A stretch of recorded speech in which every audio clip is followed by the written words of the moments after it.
For an equipment reference, I am watching all of my movies either on my dedicated 4K Blu-ray player in my bedroom on a 55-inch Samsung 8000 series 4K TV, and in my rec room on the Xbox One S Blu-ray player, watching those on a 65-inch Samsung 8000 series 4K TV. Just to let you know how I'm watching these movies.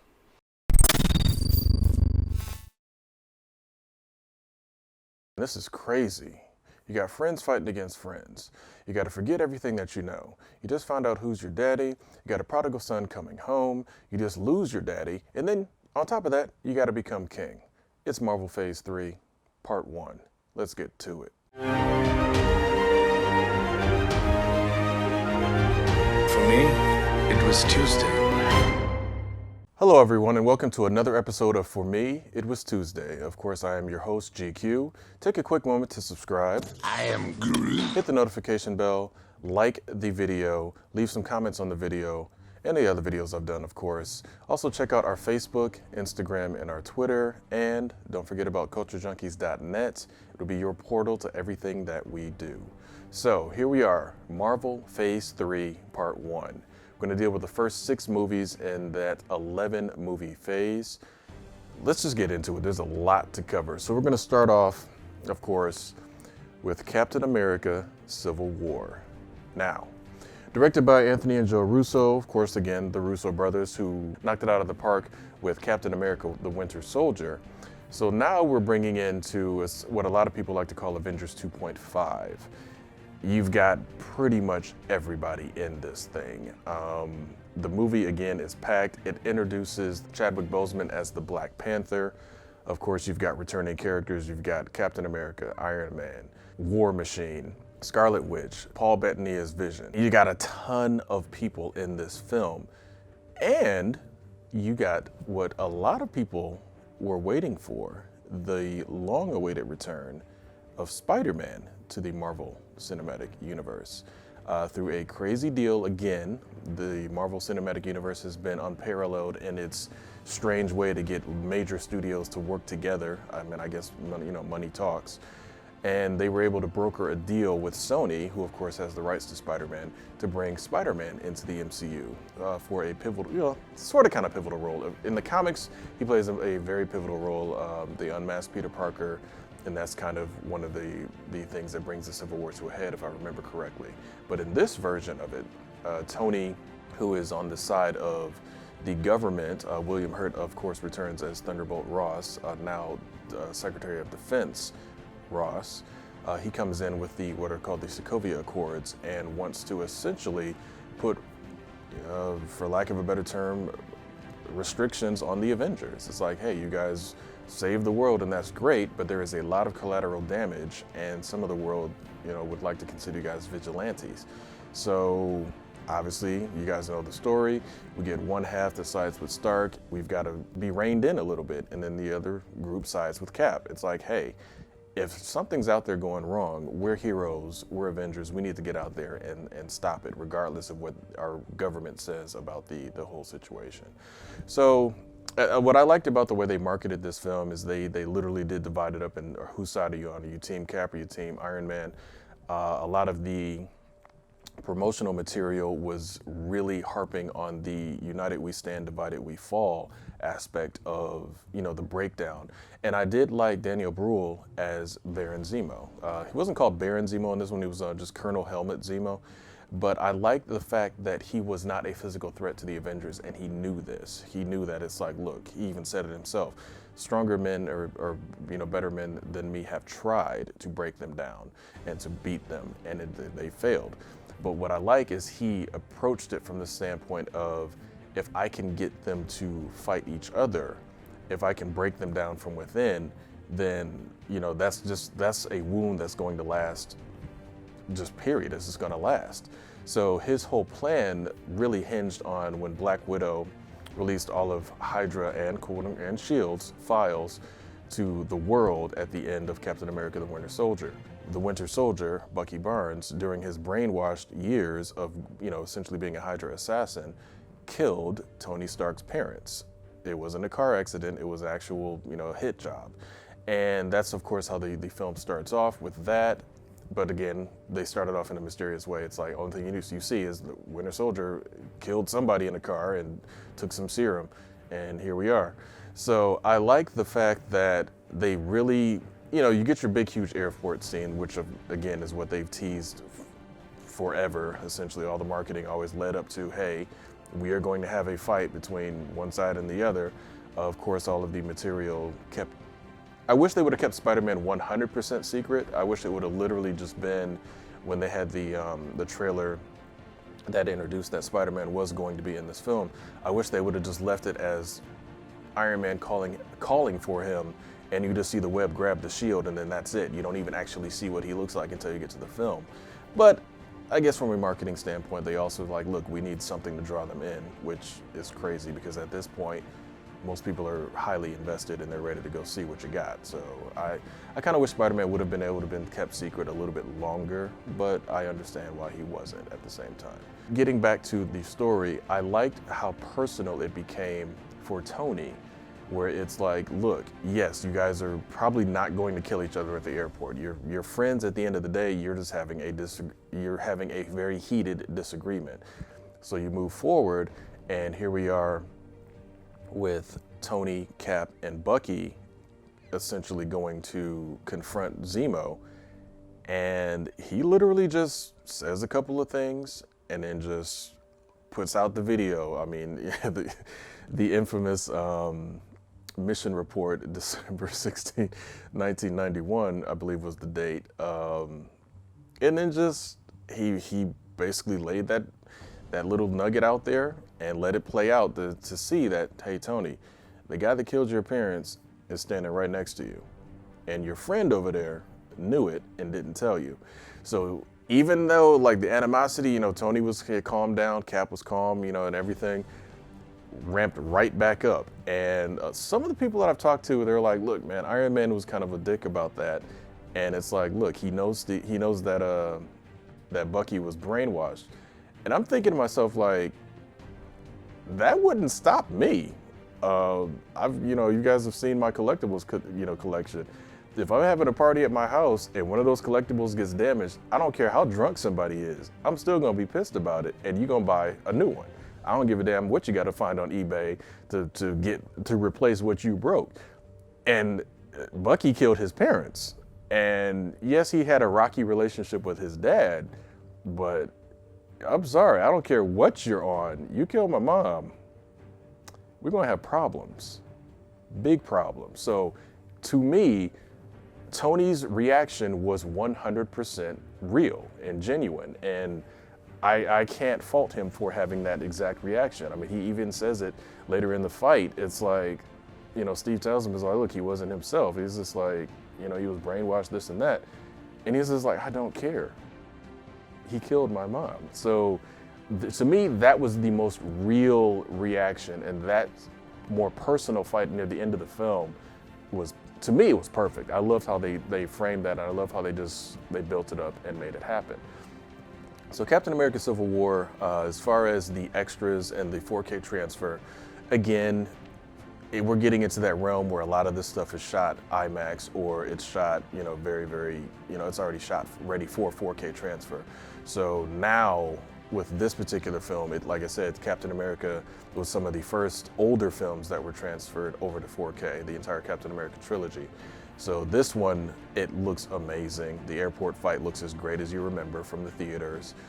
You've also got some cool extras. I mean, they build it up, Iron Man's point of view, Captain America's point of view, and they just move from there. They, of course, have, the standard gag reels, some deleted scenes. And one of the really good deleted scenes on here actually points to some of the hint of what the Black Widow movie essentially was going to cover.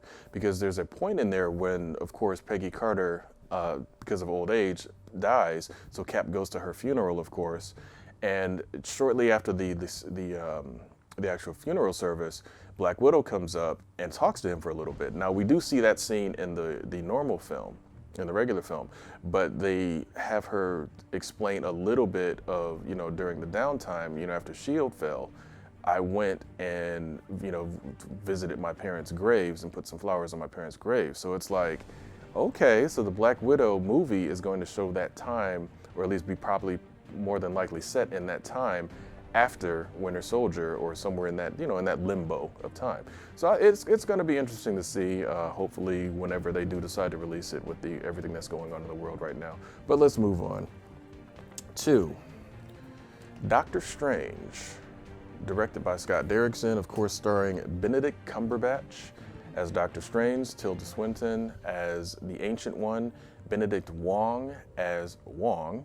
There you have Mads Mikkelsen as Caecilius. And another favorite of mine, Scott Adkins is in there as one of Caecilius' zealots or acolytes or whatever you want to call them. This movie was good.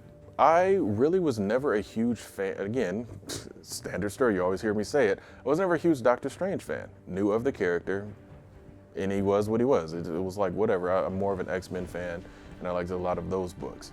But with Doctor Strange and this particular film, I remember my friends and I actually went to an early, it wasn't even a pre-screening, it was just an early screening of some of the digital effects and some of, you know, like I think like one scene out of the film. It was literally like about 11 or 12 minutes worth of footage that we got to see, and then of course, you know, they hype it up with another trailer. And it's just like, this is looking amazing, and I cannot wait to see the full film.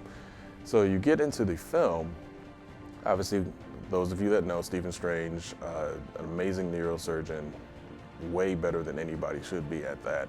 Of course, genius and also arrogant. So very much like Tony Stark, his arrogance gets the better of him, and he, you know, gets into a car accident, and it completely and utterly destroys his hands. And of course, being a neurosurgeon, you need your hands, and nope. After this one, after this accident, nope, your hands are pretty much worthless and useless to you. So he exhausts all of his money. He's trying to find, you know, various ways to get back into it and get somebody that can do the surgery. And again, him being a genius level doctor, he's kind of fed up with the people that are telling him what can and can't be done, even it's like as if he doesn't know. So he, of course, finds a character actually played by Benjamin Bratt.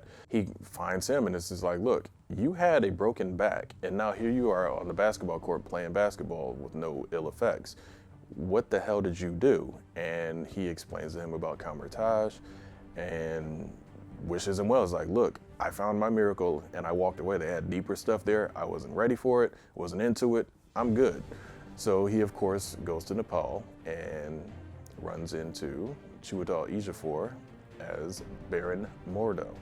Now, Chiwetel Ejiofor is an amazing actor with a very hard to pronounce name, but seeing him play Baron Mordo works because he is a very dignified actor. His voice, the way he speaks, he commands the room when he speaks in a lot of the films that I've seen him in. And moving into this film, he has like kind of that quiet reserve, but it's at the same time, it's like, look, I was where you're at. And I even like how he first meets him, first gets him to Cumberbatch, and this is like, I once stood where you stood, and I too was disrespectful. So he understands everything that Strange is going through as far as the skepticism and not being sure, but he warns him right off the bat. It's like, look, forget everything that you think you know, because your mind's about to get blown. And he takes him to meet the Ancient One. Now, of course, everybody knows the controversy with Tilda Swinton being cast as the Ancient One. I personally didn't really care. It is what it is. There's a lot of political reasoning behind why they cast who they cast and didn't go with the stereotypical, you know, man on the mountain, you know, wise man or whatever. And like I said, she played the part really well. She had that bit of sarcasm along with that commanding, like, look, you're only going to push me so far before I decide to just push your body out of your astral form out of your body and let you see that you do not know what you think you know. And I love that she just essentially does just that and sends him through this crazy mind trip. And he's like, okay, teach me. And she just flat out, no. And I love that because and again, we already knew that she was going to take him in because she's already seen this path. But I like how she initially turns him down because of his arrogance, and he has to learn some humility in order to, learn, basically. So I do like that aspect of it. Moving through the rest of it, and again, great movie. The special effects are insane, and I do remember seeing it in 3D. And I think for me, this was one of the last 3D films that really, at least from the Marvel side of things, really needed a 3D release, and it really needs to be seen in 3D. But just some of the stuff they did for the dark dimension, the mirror dimension, and some of the other just visual effects, it blew my mind. And again, the 4K transfer holds up really well, and I do enjoy watching it, of course, over and over again in 4K. And on top of that, I like the fact that he didn't beat his greatest villain on his first time out. Looking at you, Green Lantern. He fights Dormammu, which is cool, but he gets killed hundreds of times. Obviously he did set up a time loop which we're introduced to the Eye of Agamotto, which actually is the time stone in this particular film. But I like that he had to set up a time loop and essentially bargain and trick Dormammu in order to win. He didn't outright beat him like, normally we get in a lot of these films. He just outsmarted him. And I like that. I like how they did that. And of course, as far as the extras go, you get, again, your deleted scenes and your making of and all that sort of thing. But what really intrigued me is the breakdown of the visual effects, and especially that sequence that they did in Shanghai where it was, one part of it was running in reverse, and the other, and Doctor Strange and the other zealots are moving in normal motion. I thought that was awesome. But moving on to Guardians of the Galaxy Volume 2. Now, Guardians 2 is an amazing film. I really, really, really thoroughly enjoyed it. The first time I saw it, I didn't like it quite as much as the original film, but it took me some time to kind of warm up to it, so to speak. Obviously, again, directed by James Gunn. I'm just going to go with who they added because we already know we've got Chris Pratt, Zoe Saldana, Dave Bautista, all of them, and of course Bradley Cooper and Vin Diesel. But now they've added in Kurt Russell as Ego, and oh my God, I'm going to butcher your name. I'm very sorry. Pom Klementorf, something, sorry, as Mantis. Love the film. Again, it took me multiple viewings to appreciate what I was seeing in this particular film, because I think what really drew me into the first one was the music. Like a lot of people, I love the soundtrack of the first one. The second one's soundtrack is a little bit older, like more 70s, 60s music, and it was just kind of like, okay, I didn't grow up with that music. I heard a lot of it, of course, but I, was born in the late 70s, so a lot of the 80s music was very resonant to me, as far as especially Guardians 1. But beyond the music aspect of it, I started to appreciate the deeper story, and I really, really enjoyed how they were showing the story that Yondu was more of a father figure to Quill than his own actual biological father, who of course was Ego, the living planet, which I really love the nod to the actual look of Ego from the comics that you get later in the film. Really great story. The story really is truly a breakdown of what it means to be family. And I like that aspect of it because it shows, or at least for Quill's character arc, he grew up, Yondu, he was always kind of had this resentfulness for Yondu, but not really understanding that Yondu was actually protecting him. You kind of find that out in this film. Regardless of the, my friends, my boys wanted to eat you and all this other stuff that he was telling him, he was truly protecting him because Ego was not going to, really, at the end of the day, it didn't really care too much about Peter. It was more like, look, you are compatible with the celestial genes. I got this expansion plan I want to do. I need you as a battery, basically. Because that's what it boiled down to. Regardless of him saying, I wanted us to do this together, he probably just wanted Peter as the battery and move it on, keep it pushing. I did like the effects in this film. This one was the first 4K release naturally, as far as when it was released on home media, this was the first MCU film that was available in 4K, and this one, again, it's set what became the standard for is how good these things look, quality, HDR, color depth, everything in these films is looking amazing, and especially Guardians too, because when they go to Ego's planet, or Ego, basically it is Planet Ego, crazy, just super vibrant colorless when they first get there. You get to that part with Nebula and Gamora fighting, I mean like deep reds, and then her sitting out there in the middle of that field, just great visuals. James Gunn, he did his thing in this one, and I really appreciate just, like I said, the underlying story of family and, you know, Nebula and Gamora kind of reconciling a little bit, and you really get to see Nebula's side of things, not that she's this, you know, this henchman like she was kind of in the first film. It's like, no, I was basically tortured by Thanos, and it's kind of your fault because we would fight, and every time I would lose, Thanos would take a piece of me and replace it with a machine or with machinery. I really liked how they had that dynamic, and just showed just how the entire team, you know, really gelled as a family.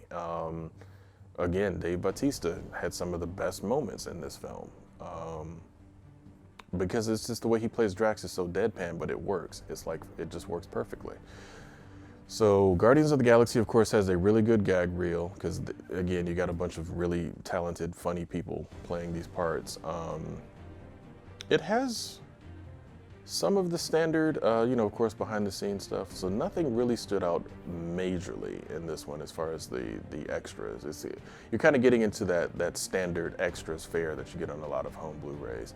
And that's unfortunate too, because it's realistically, I like when you had the MCU when they were doing the one-shots, because those little one-shot extras were so perfect. But moving on, Prodigal Son comes home and Spider-Man: Homecoming. Now, directed by John Watts, starring Tom Holland and Michael Keaton. And I'm just gonna leave it at those two, because that's all I needed. Tom Holland and Michael Keaton in this film, perfection. Tom Holland, being a young kid, works as Peter Parker because he's a young kid that was just in high school. I think when he was cast, he was about 19 when he was cast for Civil War.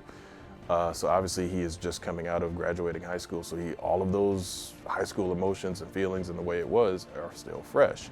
He's not a 30-something trying to play a teenager. He is a teenager, or, you know, late teens teenager playing a teenager, and it works. And Stan Lee even says it in some of the extras on the Blu-ray that he is exactly what I envisioned when I created Peter Parker. So that's, again, as Stan would say, enough said. That's all that needs to be said about that. Tom Holland as Peter Parker and Spider-Man is perfect in my mind. Moving into Michael Keaton's Vulture, good God, I did not expect, I mean, again, it's Michael Keaton, so I expected a great performance anyway.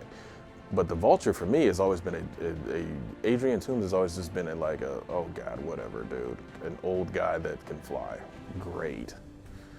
And then you get Michael Keaton in there, it's like, oh, whoa, now he's a threat. Now he's interesting. Now he's got a very cool backstory. I really enjoyed the backstory that they told for his character, because you could feel for him. You know, he was part of, you know, the people contracted to clean up after the battle in New York in the Avengers film back in 2012. And of course, Damage Control comes in, which of course is run by Tony Stark, and takes over the contract. And basically just, you know, it's like, look, all you guys can pack up, we got this. That was the catalyst to get him to like, look, okay, big faceless government organization comes in and takes from us. It's time, you know, times are changing, we're gonna change too. And he finds out with one of his associates that they can actually tap into the power found within these various Chitauri technology. So of course, he gets his infamous wingsuit. And I actually really like the design of the wingsuit. It was more of an actual, it wasn't like, you know, the green pajamas with wings essentially that the Vulture from the comics had. It was a, you know, more military tech type suit. Obviously not as streamlined as Falcon's suit, but with that 30-foot wingspan that he had, it's like, he's pretty dang on serious. So I really liked how they took that aspect of it and changed it up a little bit. Also, what I really loved, you had Robert Downey Jr. coming in as Tony Stark, and a lot of people were worried that he was going to take over the film. And I actually liked his involvement in this film because it was exactly what it needed to be. And I liked how he was trying to rein him in, and Peter was, again, trying to prove himself and wanted to prove himself. And then to come to find out that, okay, once one of these big threats comes through, Iron Man needed to save you. Tony needed to save you. And even though he did it with a remote suit over Wi-Fi, it still showed that it's like, you're not quite ready yet. We will handle this. And I love how it's just, Tony is teaching him that, look, you need to be a hero from inside without the tech, without the whatever. And it's funny coming from Tony because, again, his suit is what gives him his ability, but his suit is not what makes him Iron Man in that regard. It's the way he thinks, the way he looks at situations, the fact that he is willing to get in there and save people, even though he may die from doing so. The fact that Tony has learned that lesson, and I love how he's trying to impart that to Peter, that it's like, look, the tech is one thing, but you as a person have to have the heart and the mind of a hero before you even worry about, you know, having the web shooters and the suit and all this other stuff. And also like that it was cool that they got Jennifer Connelly to do the voice for Karen, which he initially was calling Suit Lady. I thought that was cool. And I liked how you get to that point in when he's in the damage control headquarters and he's having a straight up conversation with her and actually talking about, you know, what he would like to do and like how he likes Liz and all this other stuff. So I thought that was really cool. And the other big moment from this film that I love the most is when we get to that point when Adrian Toomes and Peter Parker meet, and it's at the worst possible moment for Peter, because you get to that point when you see Peter about to go on a date and enjoy himself, and finally with, you know, the girl of his dreams, and the girl of his dreams' dad just so happens to be the Vulture. And I just love, and just everybody in the theater that I saw it with, just that collective gasp of surprise. It's like, dude, that sucks. And it played out perfectly. And of course, we also have Jon Favreau as Happy Hogan in the film. So I love how he's basically Peter's support system, his support line. And it's almost like he can't stand him, but at the end of the day, at the end of the film, we found out that they're, you know, it's like he's a great kid. And it's like, we're proud of him. It's just, he's still a teenager and he's kind of annoying. So I'm gonna move on from that to Thor Ragnarok. Taika Waititi, oh my goodness, this man rebooted the heck out of this franchise. Of course, you got Chris Hemsworth coming back, Anthony Hopkins coming back, you've got Tom Hiddleston coming back, and we're introduced to Tessa Thompson as Scrapper 142, who eventually becomes Valkyrie, and the untouchable, amazing, all of those adjectives, Jeff Goldblum as the Grandmaster. Oh my goodness. When you get Jeff Goldblum in the film, he's another one of those, your eyes are glued to the screen. What is he gonna do next? So, obviously, you guys know the story. Thor Ragnarok is about the destruction of Asgard. That's the whole prophecy. It's supposed to happen. All the various gods on Asgard die and are reborn. That's how it is in the comics. That's also how it is in mythology. But for this particular film, they decided to combine that storyline with another very popular storyline from the comics, Planet Hulk. So yes, we get Mark Ruffalo coming back as the Hulk. And Cate Blanchett as Hela, freaking awesome. She comes back, she is stronger than both of them. She crushes Mjolnir when Thor tries to throw it at her. I remember seeing that in the trailer, like, oh dang, they're going for broke with this one. I enjoyed watching that moment, watching just the fear in Thor's eyes. And of course, Loki asked for them to be brought back to Asgard, and she chases them into the Rainbow Bridge, essentially into the Bifrost, and knocks Loki out of it, knocks Thor out of it, and then she goes back to Asgard and starts conquering. Of course, Loki and Thor both end up on Sakaar, but at different points in time. And that's where we get to meet the Grandmaster. Of course, we meet Tessa Thompson first, but the Grandmaster's entrance in this film and just Jeff Goldblum being Jeff Goldblum, it just works. He's extremely entertaining, super duper fun to watch. I'm not going to recount the entire movie because, again, I'm sure everybody watching this has seen it. But as far as the 4K transfer goes, again, this was one of the ones in the era where they were starting to just release them on 4K anyway, without having to go back and do anything. So again, HDR loves and 4K love this movie. The visuals are insanely good. The color depth, especially on Sakaar, because Sakaar is super duper colorful, and it's amazing to watch. And you have one of my favorite moments, of course, is the fight between Thor and Hulk in the Challenge of Champions in the arena, and it just works. You get the moment where Thor is trying to calm him down, and he gets the Loki beat down that, of course, Loki got in the first Avengers movie, and of course, Loki gets to react to that and enjoy that. Hey, now you know how it feels. Loved the whole movie. The whole movie was great. Taika Waititi, of course, who also played the part of Korg in the film. Great director. Really cool sense of humor. The fact that he was in Green Lantern is, you can't hold that against him, because it's like, look, he played a part in Green Lantern, but he knocked it out of the park with Thor Ragnarok. So I really enjoyed watching this film, and it was a good reboot for Thor. And even though, you know, it showed how he dealt with loss, but not quite as, you know, what we were going to get in a future installment of the MCU. But I did enjoy watching the film. Overall, just a great film. The standard, you know, fare, gag reel, deleted scenes, making of, but they got really close to coming back with one-shots in this one. Taika Waititi actually had directed a trilogy of,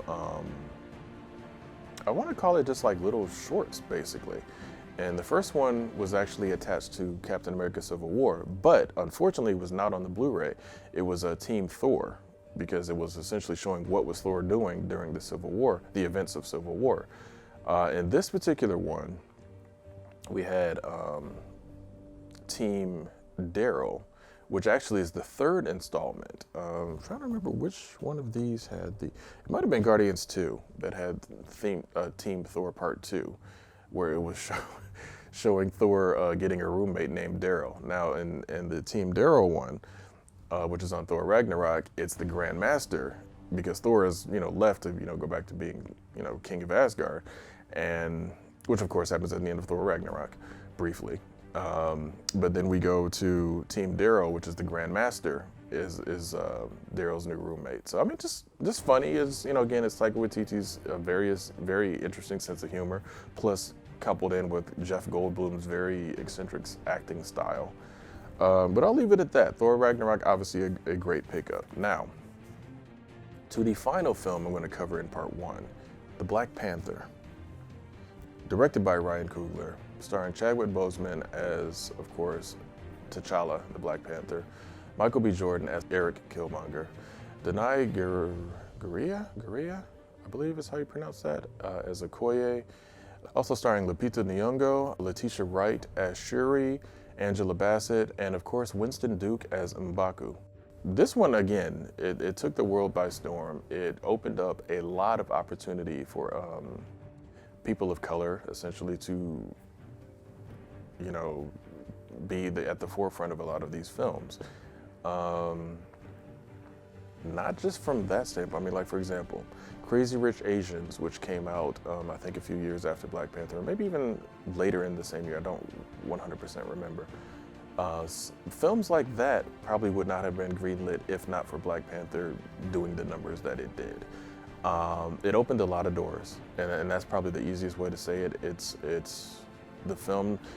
For some hardcore comic fans, it wasn't what they expected or what they wanted, but for me, because again, I'm into comic books, but I'm not a super duper hardcore comic fan. So a lot of these stories that they're telling, I treat them as their own, you know, continuity, their own universe, and they're of course inspired by the various books that they, you know, represent. And I thought they did an amazing job with this film. I really like how they just essentially showed Wakanda as this, you know, again, to the outside world, third world nation, but in the actual country. They're more advanced than whatever they've got going on in the outside world. And I liked how in this film, Eric Killmonger's character, even though his ideology might have been a little bit extreme, his end goal, beyond, obviously he wanted to conquer the world, but his end goal was, why is Wakanda hiding? Show yourself to the world and essentially show that we're superior. Now, T'Challa eventually takes on his philosophy to a point. He's not as violent about it. He wants to share what Wakanda has with the world and essentially help them be better, not so much conquer them. I like how they had the villain essentially affect the hero, even though, yes, the hero, kills him. As far as we know, because rumors are that Black Panther 2, Michael B. Jordan's in the film somehow. But I like how they had that aspect of it. The villain actually affected the hero's thought process and converted him just a little bit to his own side. And I really enjoyed that. And I also liked Winston Duke, who looks a lot like a friend of mine. A lot like a friend of mine, honestly. It's when M'Baku was first shown, I'm like, hold on, you were in the Black Panther movie, you didn't tell us? So it was really interesting to see him. And of course, this is the first film I actually saw him in. He of course went on to be in the movie Us and some other films, but I really enjoyed watching him portray M'Baku, because I like the fact that even though he did not agree with T'Challa, even though he fought him for the right to be Black Panther and to essentially take over and keep things traditional, I like how there was that honor between them when one of his tribe found T'Challa after he lost to Killmonger and brought him to their mountain region and kept him alive. I like how he is like, look, I'm not going to fight your war. I'm not, you guys have, all of a sudden it's us, but we've been up here in the mountains for all this time, and you guys never came to, include us in anything, so why should we fight your war?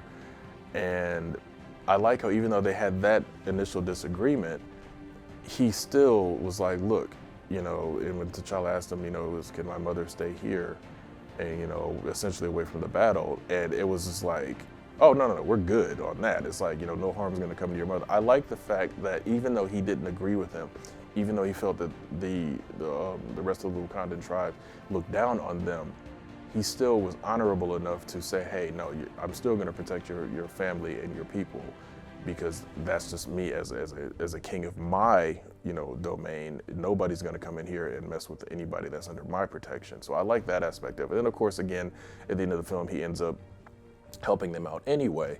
But I like the whole, just the way the entire film was done. I love the breakdown in the extras, where they have a roundtable discussion between, of course, Ryan Coogler, the director, and the producers of the film, but also all of the key names in the comics that wrote they wrote the books originally. They have 3 of the top names. I know Christopher Priest was one of them, and there were 2 other gentlemen that were in that roundtable discussion that were very pivotal in writing the Black Panther comics. And I loved hearing their perspectives on what it was about the character and how the character was portrayed back in in the 60s when he first showed up, and what that meant, especially back then during the Civil Rights Movement.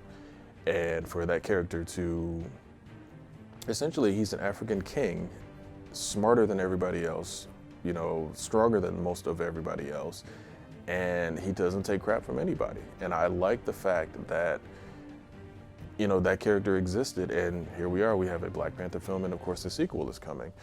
And the 4K transfer on this one, again, it's in the era of when they were filming them and bringing them to 4K immediately. Wakanda looks great. High dynamic range, again, does its job, and the film is awesome. I liked pretty much every aspect of it.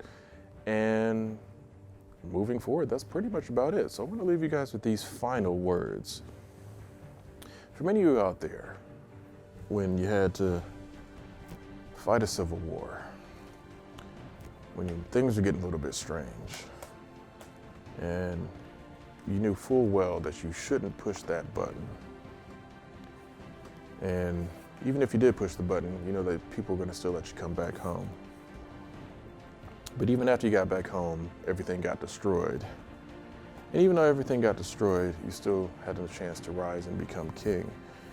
For all of you guys out there, just all that overwhelming, just all crashing down, the world's just ending all around you.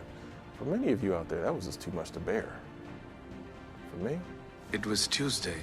I'll see you guys next time. If you're enjoying our content, please consider going to our Patreon and becoming a supporter. There are different tiers to select from, and we thank you for your support. Culture Junkies!